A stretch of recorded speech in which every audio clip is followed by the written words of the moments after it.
All right, thanks for joining us today. Today, I want to focus on a topic that when a lot of companies, they come to Mexico, they hire us as a recruiting firm. What they want to see is that how they can get a criminal background. A lot of the jobs that we deal with are high-level jobs. They may be dealing with credit cards.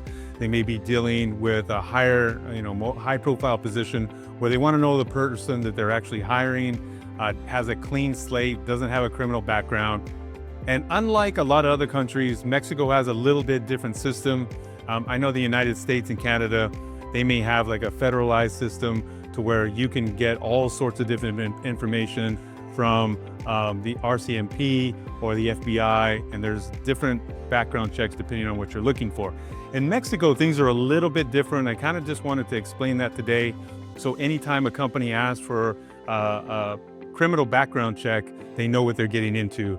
Now, I know there's a bunch of different services out there like Certain and Checker and all these third-party entities that will actually help you get a criminal background. If you're using those services, great. But just to let you know what the system looks like in Mexico on a federal and at a state level, what I wanted to do is I wanted to bring in an attorney who actually handles this. If you've seen some of our other videos, we've had Samantha on before. So Samantha, if you want to come up and just kind of help me out real quick. This is Samantha Bazan. She does a lot of legal services here in Mexico and specifically dealing with criminal backgrounds. Can you kind of give us an idea of what a criminal background check looks like in Mexico and where these inconsistencies are sometimes? Yeah, okay, so hi. A criminal background check, they do exist in Mexico, of course. They are official. They are issued by two entities. Either it's the federation or the states. Each state can issue one.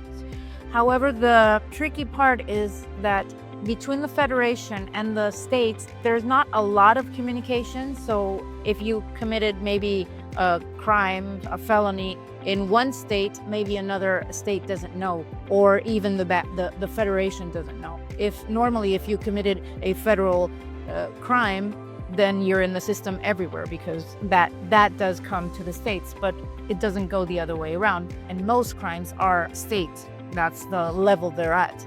So that's why it's a little bit hard. And also, criminal background checkups are done individually and personally. So if I am going to be hired by any company, the company will